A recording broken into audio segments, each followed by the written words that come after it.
Okay, let's go ahead and start the class. A couple of announcements before we start the class. Homework 1 is posted. So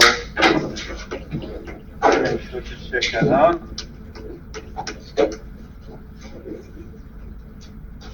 Also today it will be due next Monday. So you will have a week. I think it is February 1st. 21. Okay, and for graduate students, project meeting was due today.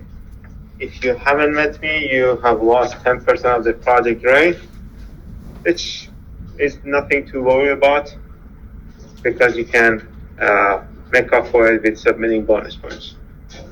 Okay, and yeah, is there any questions? No? Okay. I'm going to start recording the lectures just outside of Blackboard using this software called OBS Studio. I'm not sure if you've heard about it, but hopefully we will have higher quality recordings available. And this way I can share the recordings with the undergraduate students as well. So I'm hearing you. Sure, yeah. Yeah. So homework's posted. Project meeting was due today for graduate students. And we will have hopefully higher quality recordings available to us.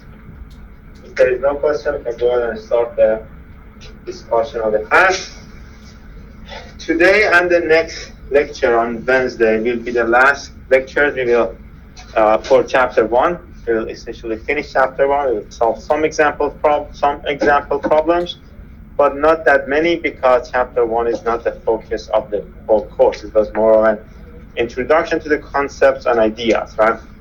They will probably most definitely solve more example problems for the next chapter, chapters 2, 3, 4, and 5.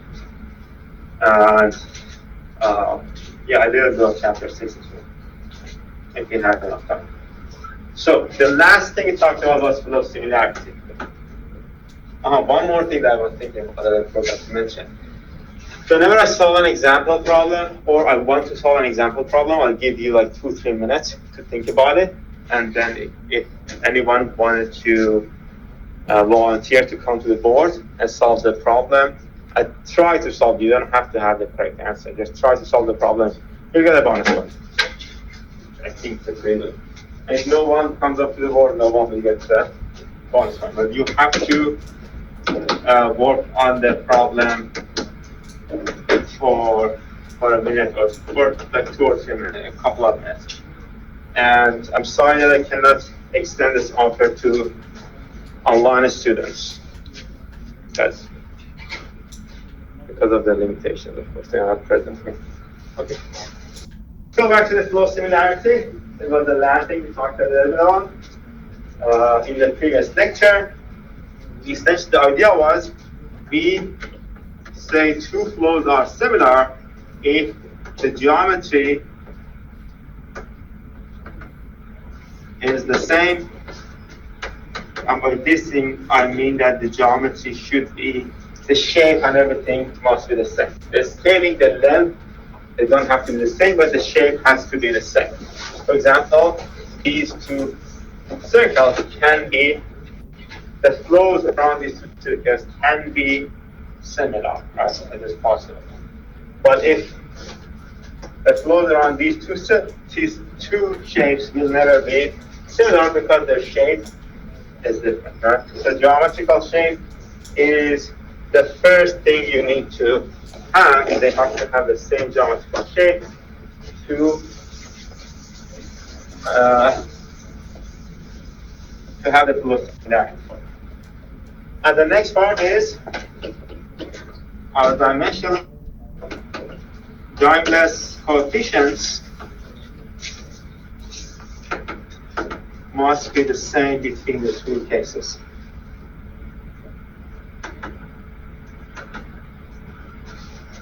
must be the same. Which means that the Reynolds number, the Mach number, all of those things have to be the same. Okay? Essentially means that you are going to have a scaled up or a scaled down version of the exact same flow. Okay? What does this help us do though? Why is this important? Anyone? Go.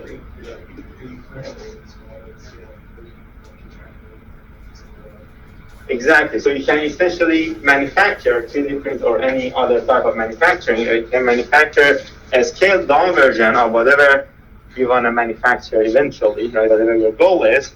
Test it in a wind tunnel, do a lot of tests on it, and see if it will give you the results you want. And then if it did, you can build the real one, right?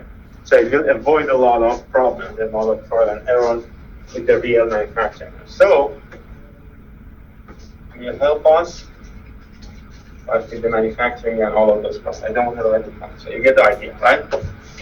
Well, let's solve an example. To get an idea of how should we use this principle of flow similarity. Okay. And this, like the idea of solving examples start from here. So I give you an example. I want you to work on it a little bit for a couple of minutes. If there was a volunteer, come to the work, get the bonus point. If not, let's solve the example. Okay. So it says, this is a book example. It says we have a Boeing 747, which is cruising at a velocity of 550 miles per hour at a standard altitude of 38,000 feet. Where the free stream pressure and temperature are, the infinity is 432.6 pounds per feet squared, and T infinity is 390 degrees Fahrenheit, degrees Fahrenheit.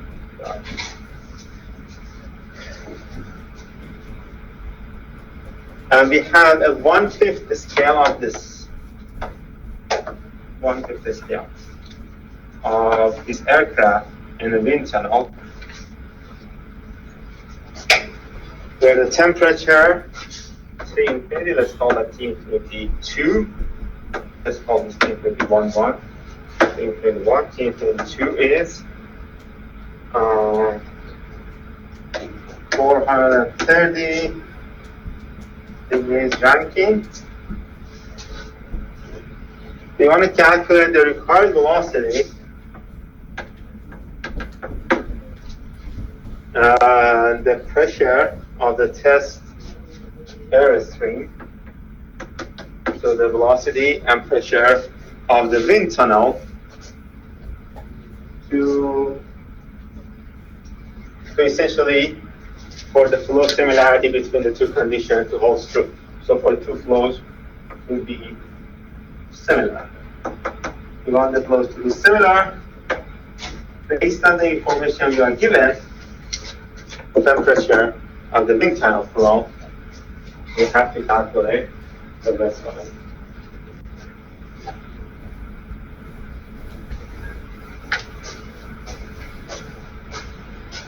And we also have to assume that viscosity and speed of sound are proportional to the temperature.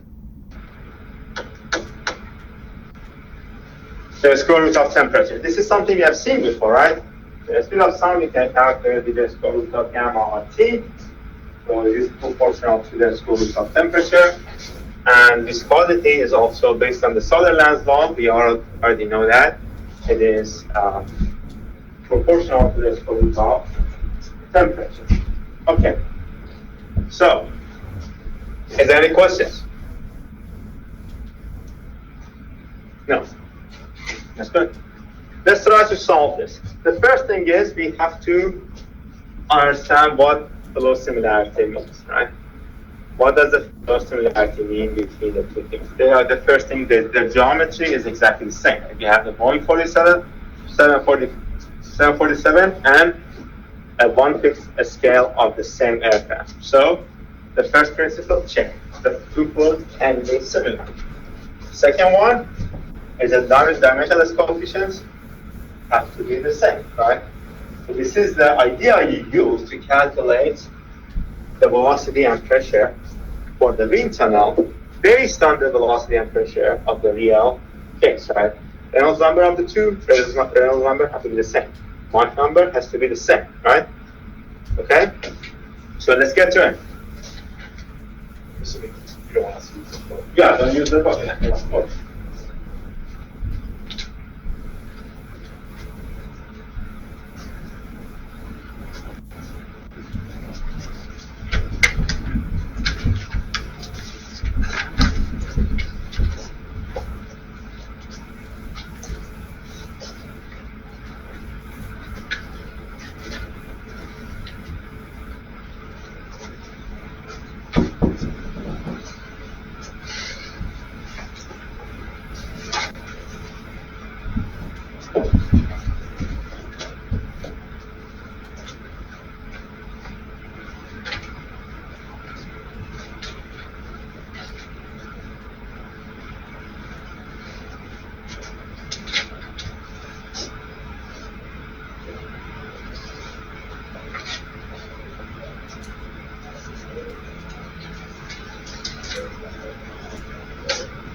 Actually see. Does anyone remember what was the formula for Reynolds number?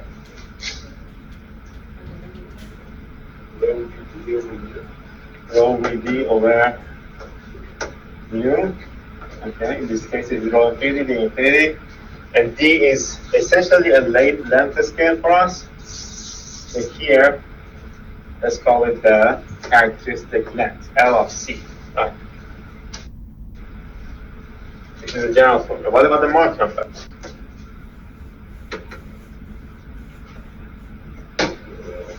V over A, right? The speed of sound.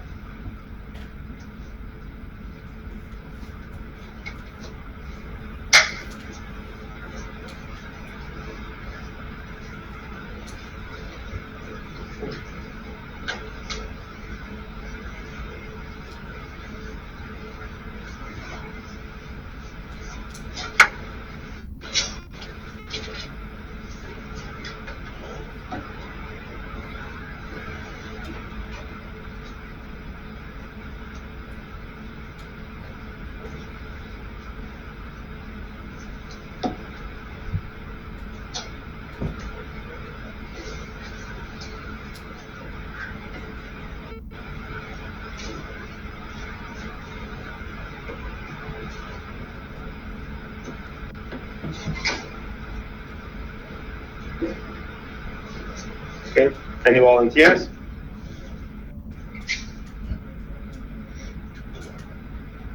That's all right.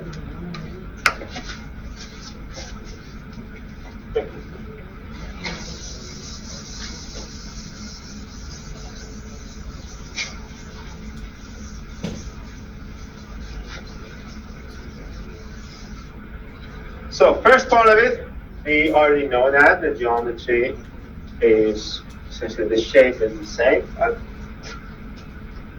And the second part was that the dimensionless parameters have to be equal. So Mach number and the two Mach numbers have to be equal.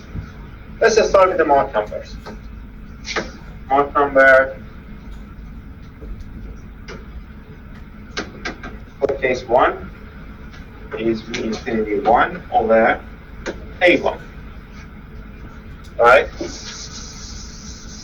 The idea of this is the speed of sound is related to the square root of your temperature. So it is related to the infinity 1 over the square root of T infinity 1. Let's do the Mach number for the second case, which is your scaled down version, the infinity 2 over A2. So it is proportional to the infinity 2 to the square root of T infinity 2. Any questions so far? It's just assuming that the lambda and the r is a constant, so they drop out of this speeds now. We are not, these two are not equal, they're just saying this is proportional, right? So we're not assuming anything for that matter, but we can safely assume those two are constant actually, right? So, and they will drop out of the ratio, right? That's what it is. So far we haven't made any assumption, but we have to. So, as we continue here, the idea was the two Mach numbers have to be equal. So, this final equation we have is proportional. And then here is where we assume gamma and r are constant. So these two ratios have to be equal to as well.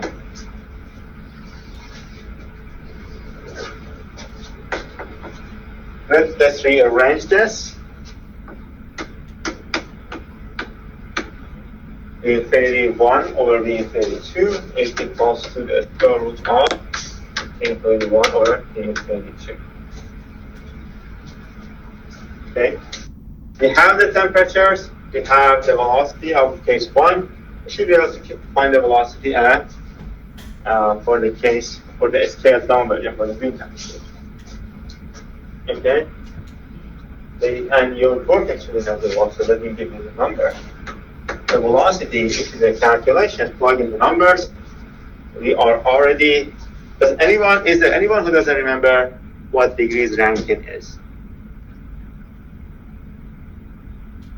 That's good. So we all know that degrees Rankine is the absolute temperature in the British system. Right? We have Fahrenheit, the regular temperature measurement unit, and we have the absolute temperature degrees Rankine. Right? And we have to use absolute temperature in our calculation. So your velocity will be 577.5 miles per hour. That will be the velocity of the air stream for the scaled down version.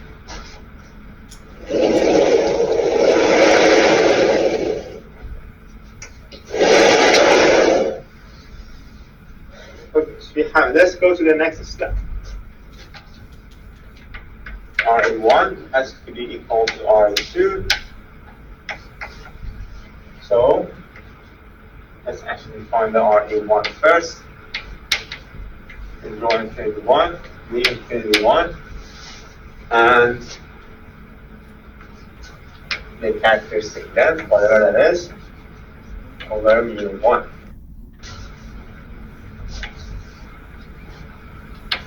RE2 is rho infinity 2, V infinity 2, your characteristic length of the second, the Vintel case over mu infinity, and these two we can actually write the relationship in the proportionality to temperature for viscosity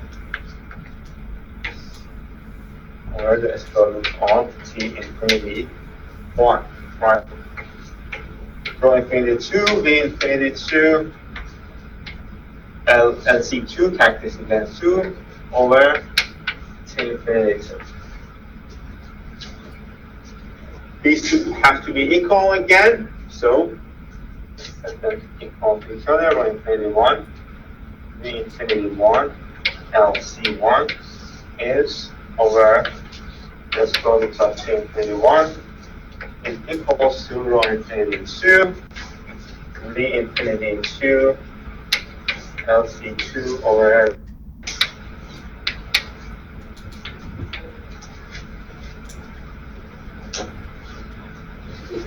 yes. Is the mu not the same between the meter and infinity?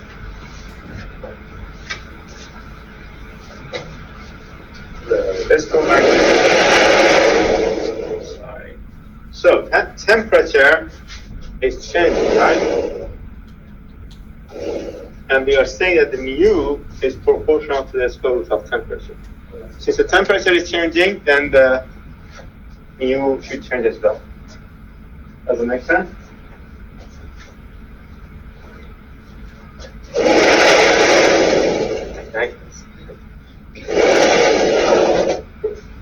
Okay.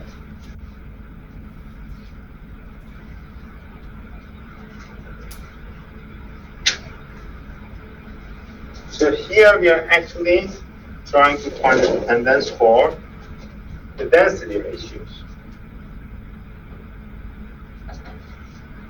But let's focus on this a little bit and then go forward.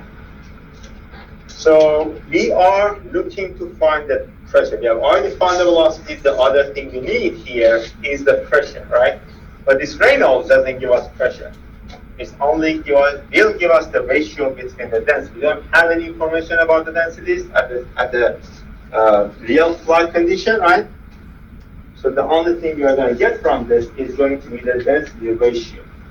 And there's actually these two weird calculations that we don't know how to deal with yet.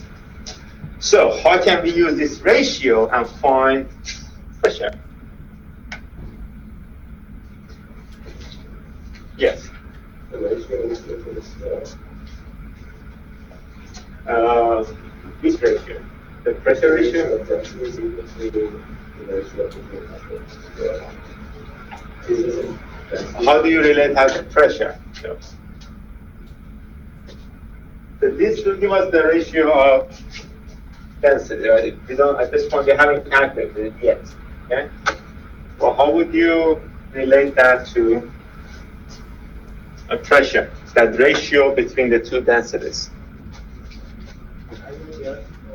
Ideal gas law, right? We have P equals to RT. If we can find the ratio of the pressure, we can actually write the ideal gas law for the two cases. P1 equals to ρ1 R1 RT1, right? P2 equals to ρ1 RT2. Take the ratio. We have the temperatures. We have the density ratio. We have one of the pressures. We should be able to find the other one. Okay. So ideal gas law, these type of things, the Reynolds number, these are the things that you have to remember off the top of your head. You don't have to, but it is better if you remember off the top of your head. Okay. So let's go ahead with this. What's the relationship between these two? The characteristic length.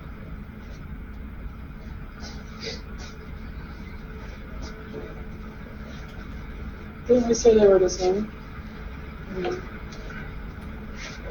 They were, no. That's a good point. We didn't say that we didn't really talk about the characteristic length, right? But what we said was that the one we use in the wind tunnel is a 1/5 scale. Okay? So can we say that any length in the scaled down version is actually 1/5 of that length in the scaled up version, in the real bone version? Can we say that? It's a pretty good understanding, right? That's the. It is not a sound. I don't want to move this in. It makes a lot of sound. I guess we can just go ahead and open it.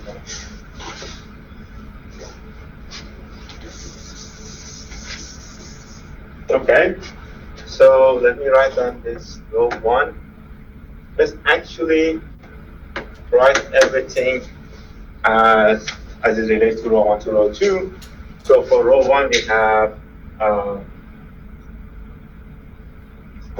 let's start from, let's do the RE1 to RE2 equals to row 1, V1, C1 over mu1, row 1, V2, and C2 over mu2. These are supposed to be 1 if the flows are similar. Okay, that's row 2. So row 1 over row 2 is actually going to be equal to mu1 over mu2, right? Multiplied by E2 LC2 divided by V1 LC1. Okay? What can we replace this with? V1 over V2. U was related to the square root of the temperature. Okay? So we're going to replace this with the square root of T1. And these are T infinity ones. T infinity, I'm just removing the infinity. What about the velocity?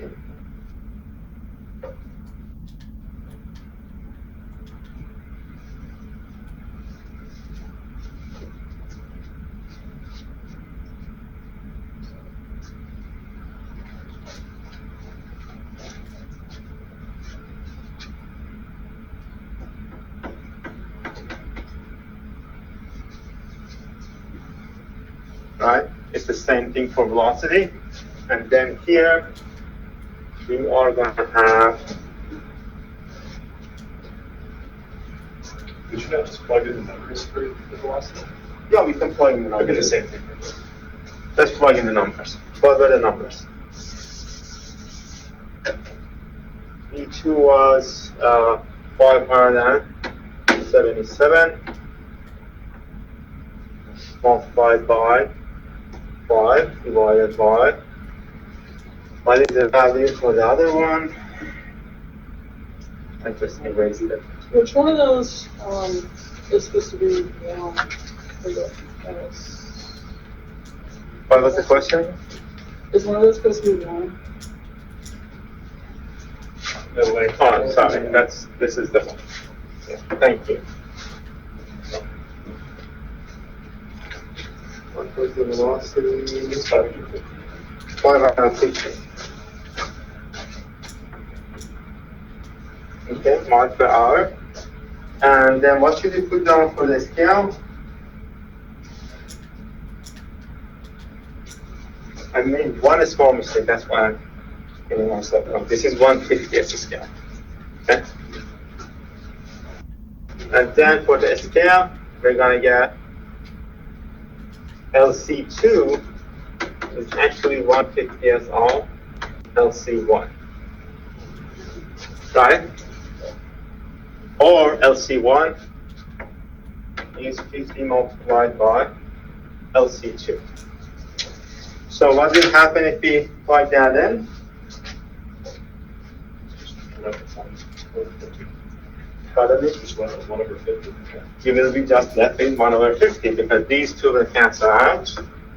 That's the idea. That's the other. That is the inverse. This ratio is essentially will be the inverse of this ratio. Okay. And then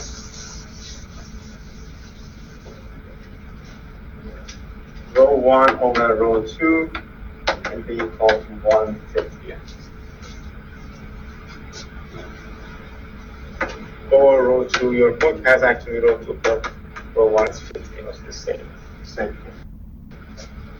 Okay, so we have the ratio of the viscosities, we have the velocities, and we are also given the temperatures.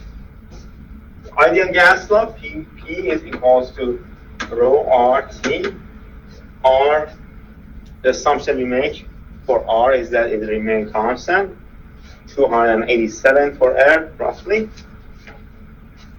So Q1 over P2 is equals to rho 1 over rho 2 on T2.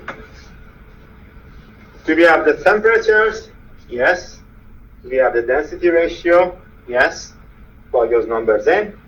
We also have the P1, right? Real flight condition. Should be able to calculate P2, which is going to be equal to 23,836 pounds per feet square. Any questions? Is this all clear? So this is the type of problem you're going to have, question?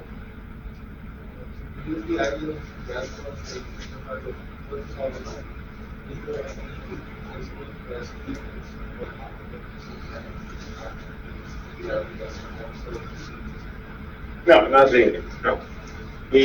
Uh,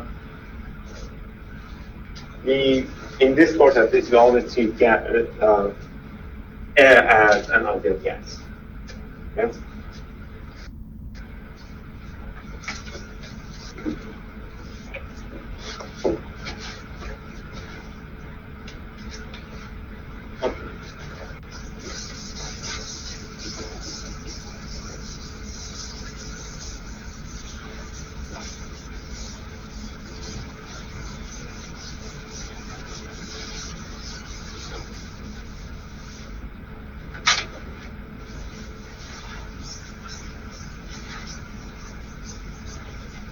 Oh, sorry. Is there anyone who was writing this part? That's good. That's not good. Okay, so let's continue. The next part of the lecture, the next part of the topic we want to talk about is the maximum and minimum flight speed you're going to get. The theoretical maximum and minimum flight speed you're going to get based on the force balance analysis. We can have another type of perspective here that will give you a different maximum and minimum flight speed. But that is based on the power available from your engine. That is more of a flight mechanics perspective. But from an aerodynamics perspective, based on the forces, aerodynamic forces that are available to you, you can actually come up with a very simple analysis. Let's say this is a very badly designed aircraft. Right? What are the main forces we have here? We have lift, right, and zero angle of attack. We have lift, we have drag, we have thrust that is provided by the engine, right? What else? Weight, right? So 4 main aerodynamic forces: lift, weight, thrust, and drag. For your aircraft to be flying at the cruise conditions,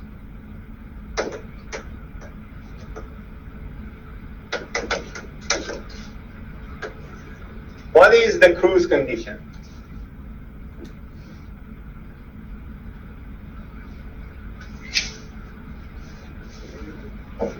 A steady flight. I guess that's the best definition. Essentially, exactly. So essentially, you want your aircraft to be remaining at the same position and flying without changing altitude, without changing velocity, right? So that is called the cruise condition. We also have the takeoff and landing and altitude change, all of those other conditions that we don't really care about. Here, for your aircraft to be able to keep the cruise condition, to remain at the cruise condition, your lift must be equal to weight, and your thrust must be equal to drag. What will happen if you increase the lift here? You will gain altitude, right? And if you lose weight, if you lose lift, you're going to lose altitude, right?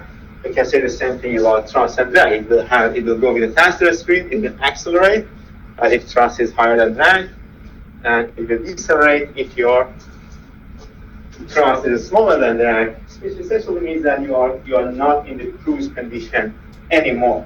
Okay.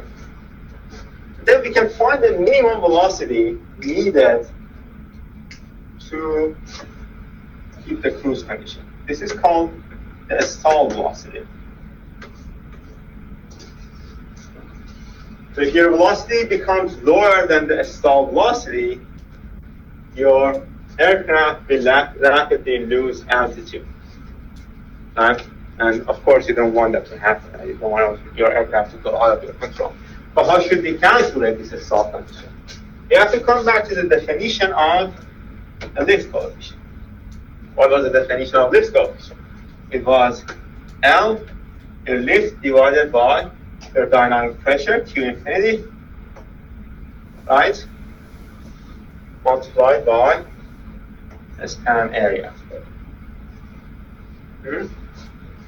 So let's rewrite that. Your lift is actually going to be equal to CL, Q infinity multiplied by S, and Q infinity is 1/2 rho infinity V infinity squared. In the cruise conditions, your lift is going to be equal to your weight. So you can rewrite this equation as W is going to be equal to lift coefficient multiplied by Q infinity S. Okay. And again, this is 1/2 rho infinity squared. So let's rearrange this equation for velocity. V infinity is going to be equal to W divided, or 2W divided by rho infinity CL.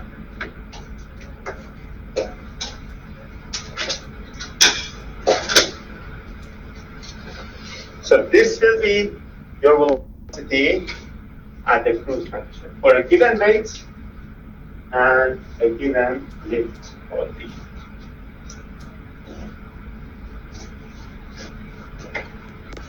But as you all know, or have heard from me, your lift coefficient will change with your angle of attack.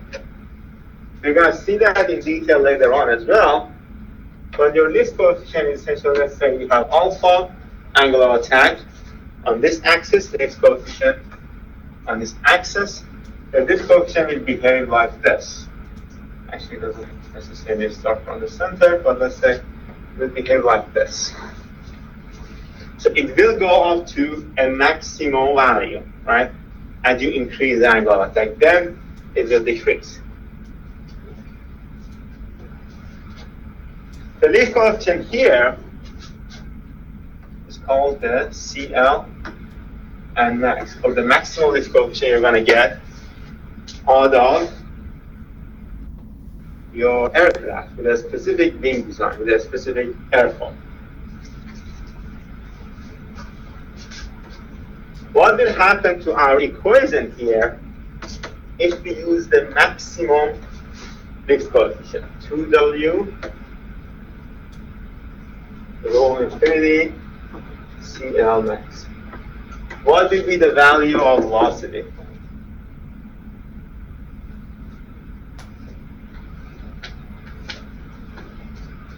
Or how would the value of velocity change as you increase the lift coefficient? It will decrease, right? So if you use the maximum lift coefficient, you're going to get the minimum velocity you can get for the aircraft to remain at the cruise condition. Does that make sense? So your minimum velocity to remain at the cruise condition, or the stall velocity, is going to be related to the maximum lift coefficient that you get. And we're going to see how would this maximum lift coefficient change later on, and what are its dependencies. This is just an introduction to the concept. But let's do on the same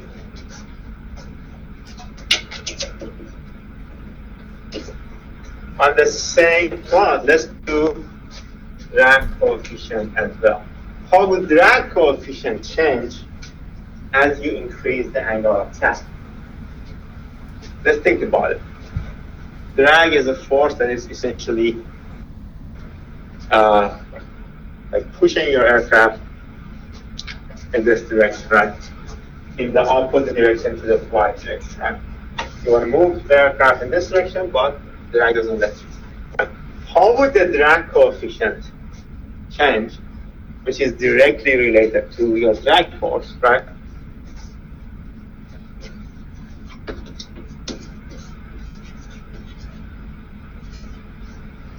As you increase the angle of attack.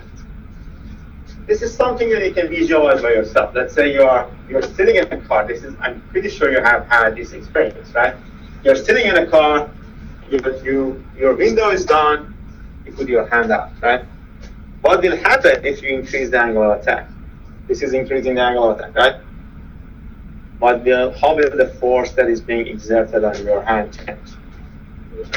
It will increase, right? So with increasing the angle of attack, you are essentially increasing the drag force. So there is an angle of attack at which you will get a minimum coefficient, and that will actually increase as you increase the angle of attack. But we're going to see later that there is an optimal angle of attack. You get the minimum drag, right? Good. You have a question? Okay. So we have an optimum value, but we're going to talk about them later. So there is a minimum angle. As you can see from this equation, drag is also related to velocity. And for the cruise condition, you can actually say that drag coefficient is related to thrust. So CD is equals to, for the cruise condition, thrust divided by 1/2 rho B infinity squared x. Okay, no one mentioned this, but I kept forgetting the span area in these equations. We have to have the span area as well. Sorry about the mistake. Okay, so we can actually find the flight velocity as a function of the drag coefficient. It will give you the same type of function that the parameters will change. You're going to get thrust, and you're going to get CD. Okay? So we are familiar with the idea of minimum flight speed you can get. The minimum speed at which you can have the cruise condition for a specific aircraft, for 20 the angle of attack. But what can we get from this equation? We have a minimum drag coefficient. Okay? We have, I just want to make sure everyone sees this. We have a minimum drag coefficient. What will happen to this equation if you plug in the minimum value of the drag? The largest velocity. You will get the maximum velocity, exactly. So if you plug in the minimum drag, you're going to get the infinity x. So there is a maximum and minimum when it comes to velocity, as you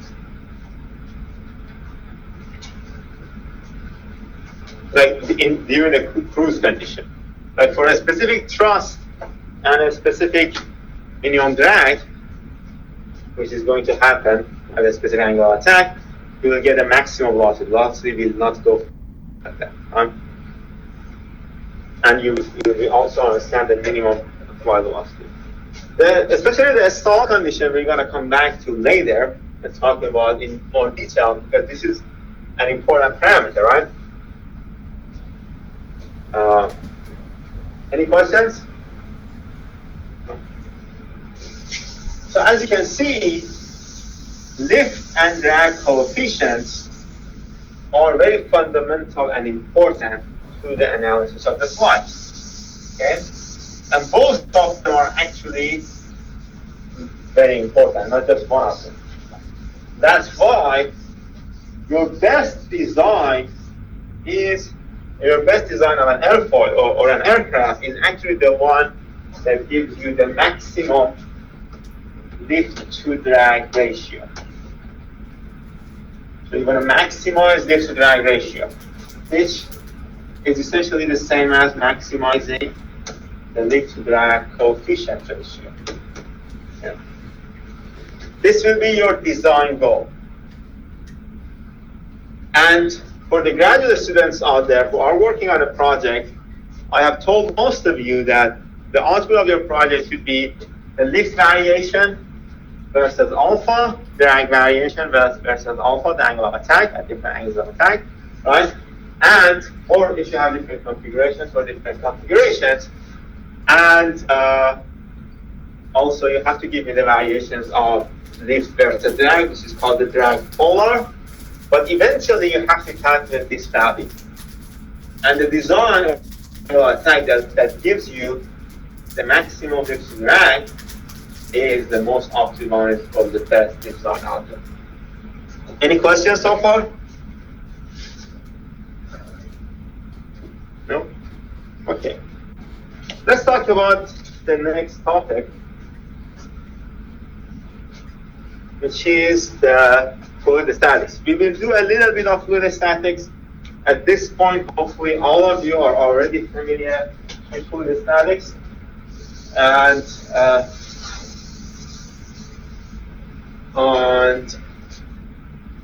I mean, if you're not familiar with the name, I'm pretty sure you understand the concepts as soon as I start talking about it. But the focus is to eventually talk about the buoyancy force. Always get the spelling wrong. Buoyancy force. And buoyancy force is a very important force in aerodynamics because it's essentially what we're dealing. We are dealing with an immersed object in a fluid, right? All of our dealing is with an aircraft that is immersed in a pool of air, right? Air is a fluid, right? So but before talking about the buoyancy force, we want to talk about the hydrostatic equation.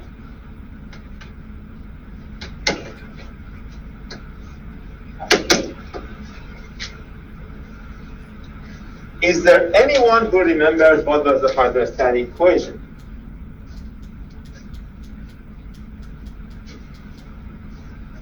From fluid mechanics.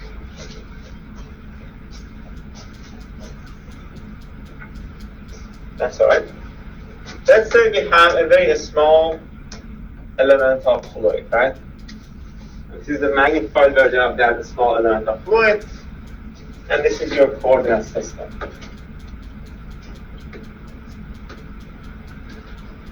Interesting. Okay.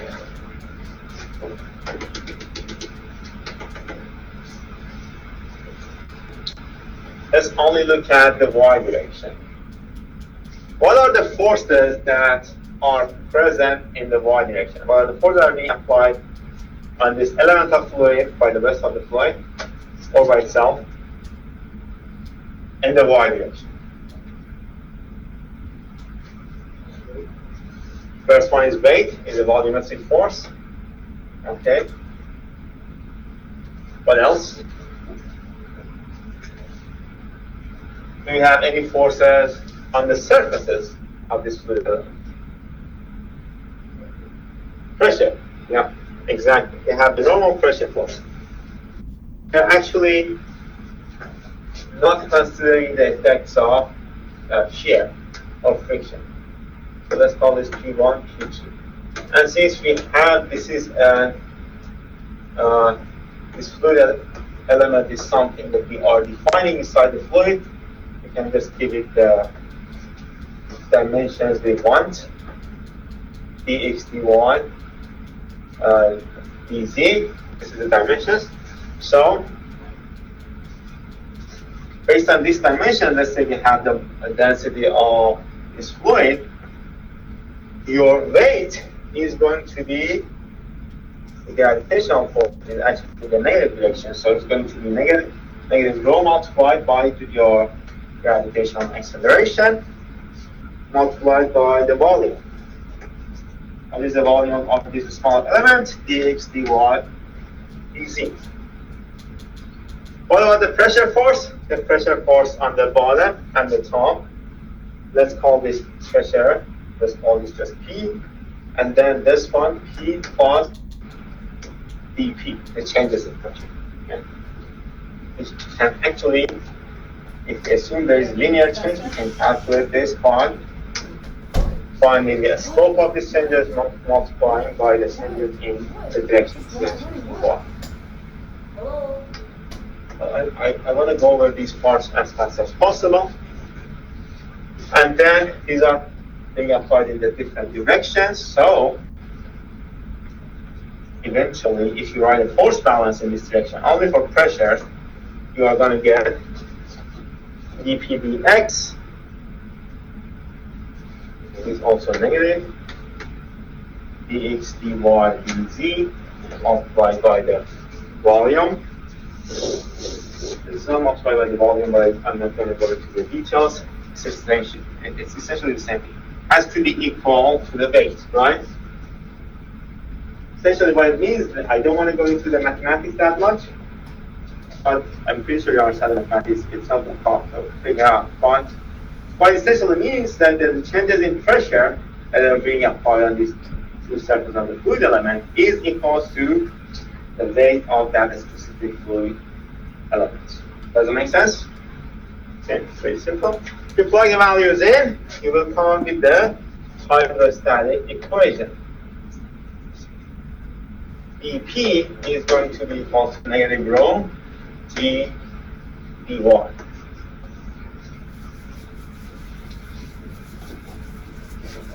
This is a pretty popular and common equation, but we are only dealing with the derivative forms of it. I'm pretty sure you have seen this before. Let's think about the barometer, right? You have a barometer, you find the pressure differential using the height difference, right? So in the barometer, you have delta P is equals to negative rho G delta H, right? Or delta Y, whatever. This is something we have seen before, right? This is very popular, hopefully. Okay? And this concept is actually, especially the barometer part, is something we're going to come back later in the pitot tubes and the pressure measurement, velocity measurement on an aircraft. But this is something that I had to just remind you guys.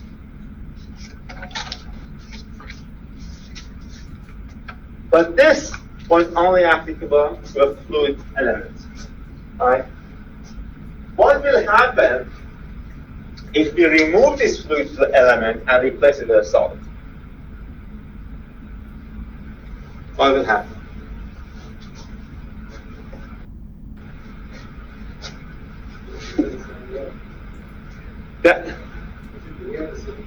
It should behave the same way. The only difference is that the pressure that is being applied to the solid is actually going to be related to the weight of the replaced fluid, right?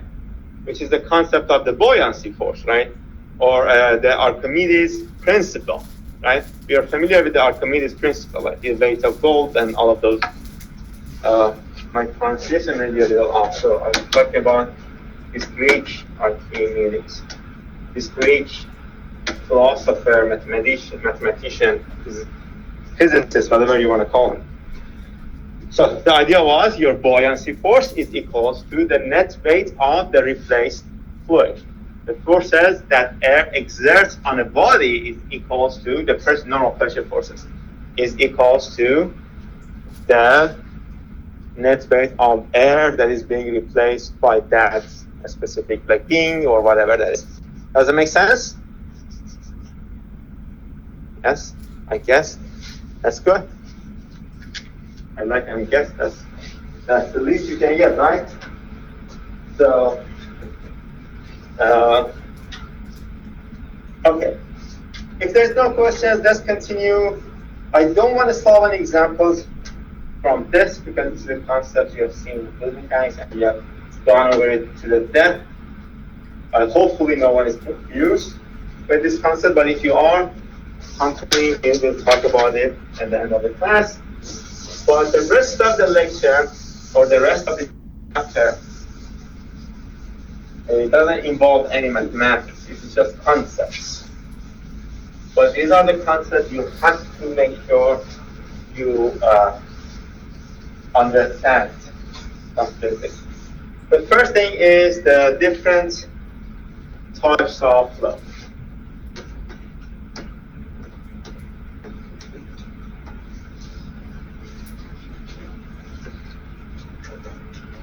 Or different classifications we have when it comes to fluid flow. we mainly are concerned with the two different types of classifications, including mechanics, aerodynamics, and general here. But we want to go over all of them in a minute. The first part is the continuum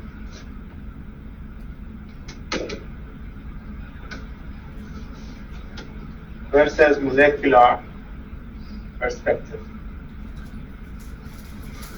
So in mechanical and aerospace engineering, or in most types of engineering that deals with the physics of mechanics, the classical mechanics, we think of things as a continuum, right? But in reality, things are not a continuum, right? They are all a combination of molecules that are not stuck to each other, right? They can move there, essentially a little, and there's a little distance between them. It's when it comes to gases, especially air, the distance becomes more important. Okay, so our approach in aerodynamics is going to be a continuum approach, but there is a limit. So you can assume the continuum case for a fluid flow up to a limit, and that limit was identified by an engineer, by a physicist, called the Newton, and is the Newton number. It's defined as the mean free path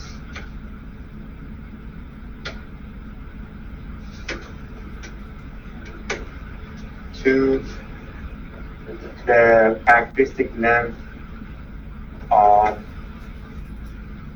your flow. For example, if it's a flow in an airfoil, the characteristic length is going to be the chord length. If it's flow inside a pipe, the characteristic length is going to be the diameter of that circular pipe, or the hydraulic diameter. Okay. But what is mean free path? Does anyone know this or remember this from like chemistry or physics, I guess?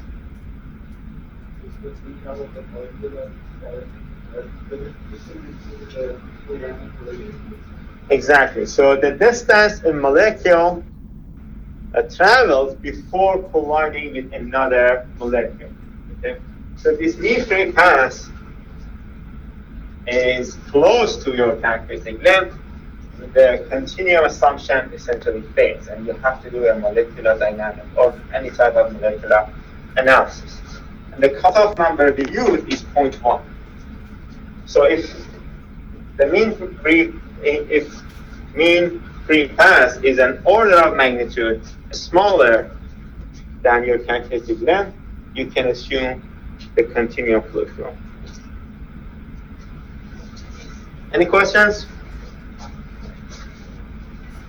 But as I said, this is not a type of fluid flow that we are really concerned with, because we don't go that small in our analysis. We are dealing with huge aircraft mostly. The other classifications are actually important for us. The second one is implicit versus viscous.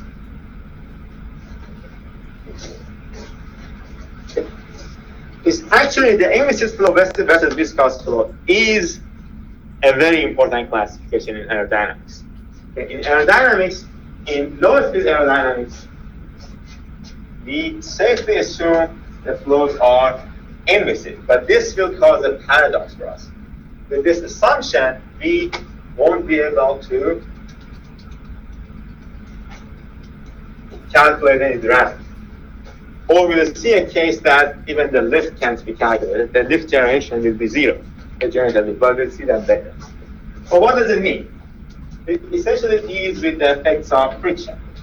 If you assume the friction doesn't exist, you are dealing with implicit flow. If you assume the friction does exist, you are going to be dealing with the viscous fluid flow.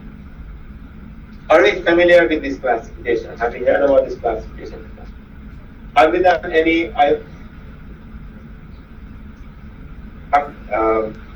You have all had heat transfer, right? At least the undergraduate students who have had their undergraduate studies here have passed heat transfer. In the heat transfer course, I'm pretty sure you have seen this classification and you have seen the boundary layer analysis, right? Now, binary analysis actually stems from this classification. But we'll go over there as well. We'll talk about that as well. So next classification is incompressible versus compressible flow.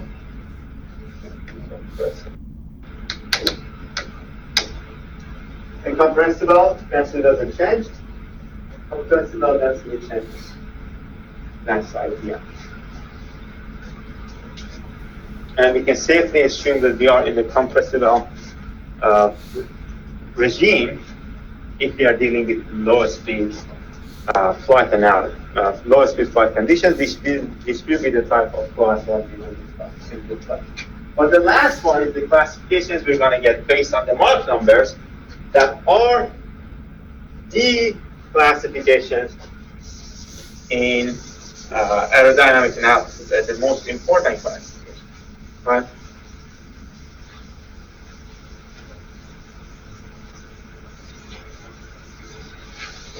So Mach number. What will happen to the flow if you are in the Mach number less than 1? We will have subsonic condition, right? We have talked about this. Mach number 1, we have the sonic condition. And Mach number higher than 1,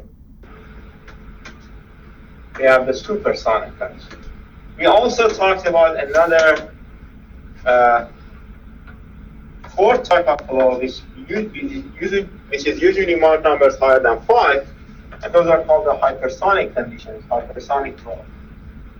But hypersonic flow doesn't necessarily start from Mach number 5. It depends on a lot of parameters. Right? It's essentially your criteria for hypersonic condition is when you will see aerodynamic heating, right? Okay. Any questions so far?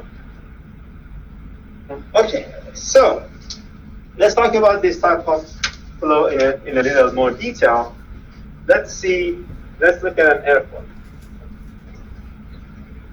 When we say the flow is subsonic, this essentially means that your V infinity or Mach number infinity, the freest stream Mach number, which is dictated by the freest stream velocity is smaller than 1. When a flow approaches an airfoil with Mach number smaller than 1, you're essentially going to have Mach numbers smaller than 1 everywhere on your airfoil. Okay? So the flow is going to remain subsonic during the flight. But what will happen if you are in this region, Mach number higher than 0.8 and smaller than 0.1. This is actually a classification that comes in the two, as we cover the sonic. It's called the transonic. It is a more accurate way of representing flow based on Mach number. So transonic region. So what will happen to the flow of an airfoil when your Mach number is larger than 0.8 but smaller than 1? This is a question I have for you. What do you think will happen? So our Mach number is actually high, very high, right? We cannot assume the lowest speed flight conditions. If you are analyzing this type of flow, you cannot apply the lowest speed flight analysis, right? We are in the transonic region. But what is different, other than the velocity, of course, in the transonic region? In the transonic region, that is still smaller, the velocity is smaller than the sonic velocity.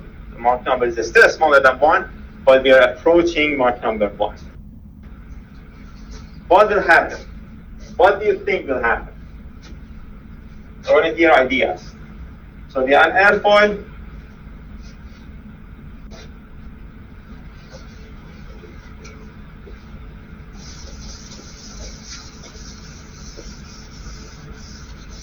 okay, and a flow is approaching your airfoil with Mach number 0.1 None. Yes.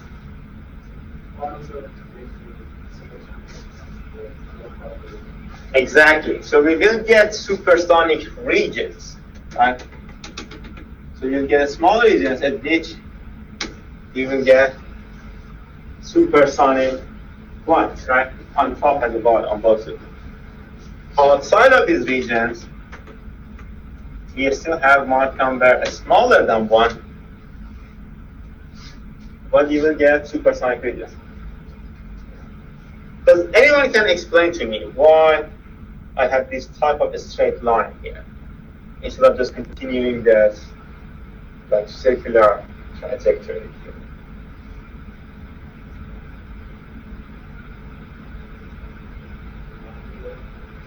No, not the binary. Anyone? Shock waves. That talks about the nature, that goes back to the nature of supersonic flight. Whenever you have supersonic flight, you will get a shock wave. It can be normal or oblique. You see that analysis in the compressible fluid flow course. After which, if it's a normal shock wave, after which you will definitely see a Mach number smaller than 1, but Mach number will going to, or the flight speed is going to be smaller. Okay, so let's go to the next category, Mach number larger than 1, or Mach number larger than 1, but smaller than, let's say, 1.2. So the 1.2 and 0.8 are rough estimates, right? These are not the real start of the transonic region, right? Or an end of the transonic region. Just rough estimates, right? Around 0.8 or around 1. What will happen to the flow of an airfoil when you're approaching your airfoil with a Mach number 1.1? So we are in the supersonic region, right? But it is not a very strong supersonic region. It is very close to the sonic region. So we're going to see a shock generation that is detached from the body. It is called the bow shock.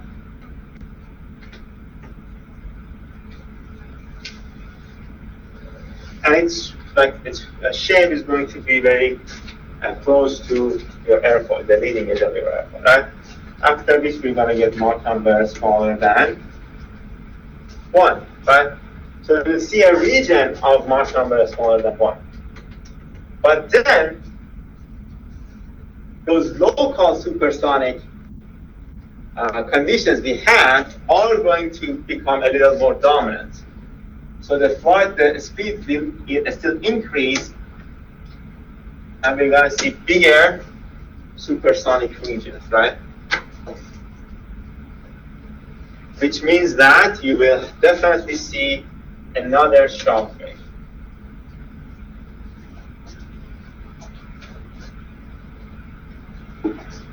So we are still in the transonic flow regime, but supersonic effects are essentially becoming stronger and stronger and are covering the whole flow. Is there any questions so far?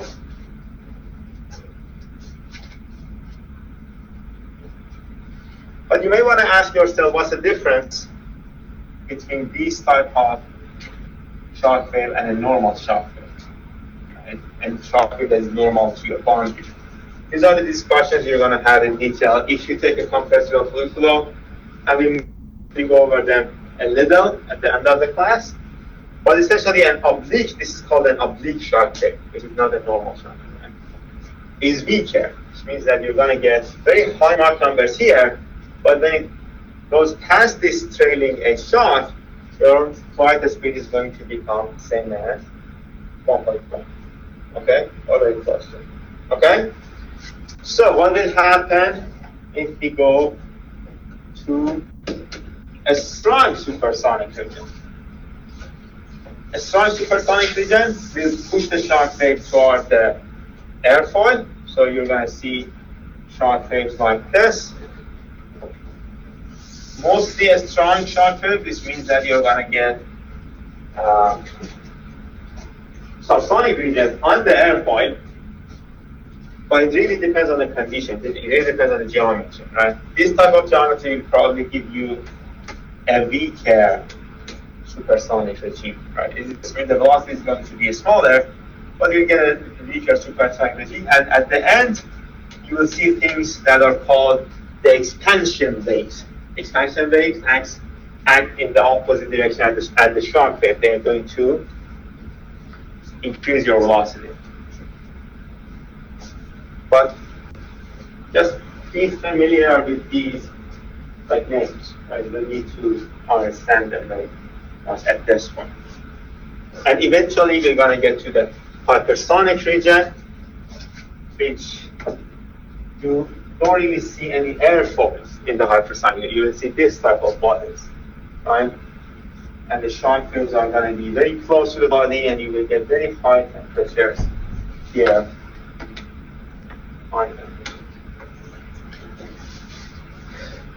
Yeah.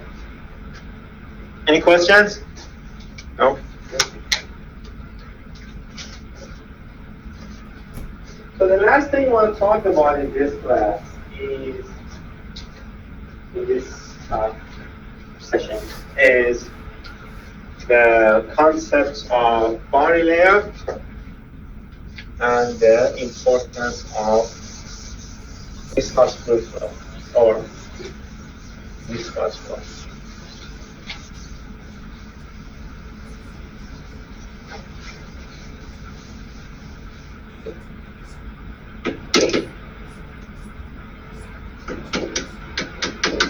So implicit viscous, right? This was one of the classifications that I said that is going to be important in aerodynamics.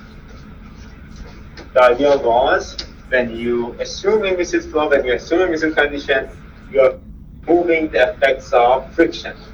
So what does it mean for flow over an airfoil?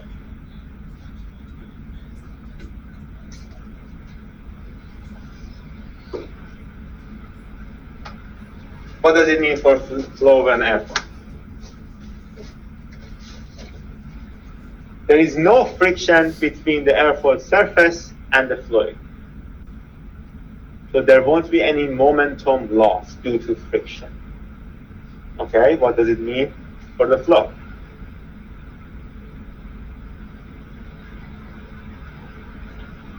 Temperature won't change much. Due to friction? Just a guess. Yeah, but what does it mean for the flow, right? From the velocity, the perspective of velocity. What will happen to the velocity at the wall? There is no momentum loss due to the presence of presence of walls, right? Presence of airfoil.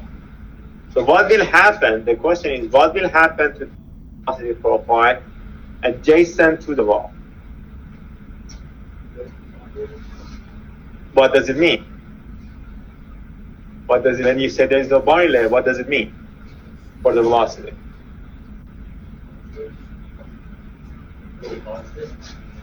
It won't change, right?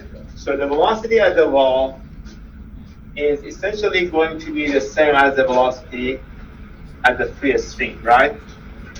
Because the presence of the wall won't affect the energy, the momentum of the fluid, right? It will just see the airfoil as an object that it has to pass over, right? It won't lose any momentum, right? It will slide over the wall. It's like you running towards the wall, then instead of hitting the wall and like hitting the ground after it, because of course, then it's like instead of that happening to you, you just slide over the wall and pass over it. Right? Let's say there is no roof here. I run towards the wall and then just slide over it and then continue running after the wall. Does that make sense? So this is what happens when you assume implicit flow. But what will happen if we include the effects of friction? And if we include the effects of friction, the presence of the wall will be felt by the flow, of course, right? And that friction will cause some momentum loss, right? What does it mean? It means that the velocity at the wall, because of it is a lower momentum fluid layer, right? Because of the lower momentum, the velocity near the wall, close to the wall, will be smaller than the velocity of the far stream. Does that make sense? Does it make sense? Okay, so we can actually have two conditions. One is no slip conditions at the wall, which is the thing we usually use, and it's a very common assumption. So if you assume the wall is a no slip wall, meaning that the fluid cannot slip over it, right? Does not slip over it. Essentially, from the physics perspective, from the equations perspective, it means that the liquid layer that is adjacent to the wall will lose all of its momentum. What does it mean for a liquid layer to lose all of its momentum? It will stop moving, right? So the liquid layer at the wall, if you have this type of condition, will have zero velocity, right? And then the next layer will have a very small velocity, next layer a little higher, a little higher, a little higher, a little higher, until your velocity is covered and you will get the free stream velocity again. The same as the fluid that is approaching it, right? The infinite extent. This essentially means that you will have a layer on the wall in which the velocity is not the same as the free stream velocity, in which you have a velocity gradient, right? Velocity is going to change from 0 to the infinity, whatever that is. And that layer, it has a thickness, right, called delta. And that thickness is going to change on different locations of the wall. That thickness is going to identify something that is called the boundary layer, right? Thickness of the boundary layer is like delta 1 here, delta 2 here, right? What does it mean? It means that the velocity here is 0, then it will quickly recover to be infinity or close to 99% of infinity here at this point, at this thickness, right? But here, since we have a thicker boundary layer, velocity will start at 0. It will take some time, but it will eventually recover to the infinity. So this boundary layer is a very important concept in aerodynamics. And we will talk in detail about it later. We will see some calculations. But for the most part, we assume this boundary layer doesn't exist, and we only do the low speed analysis. Okay, is there any questions?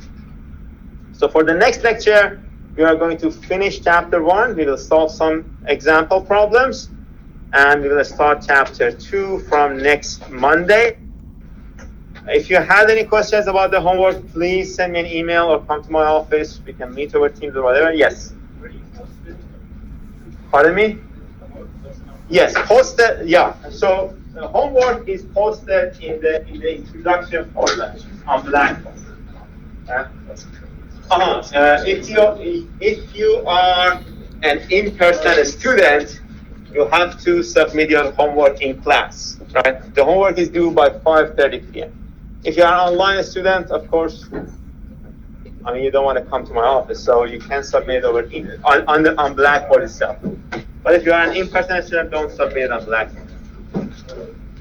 Have a good day. Have a good lunch.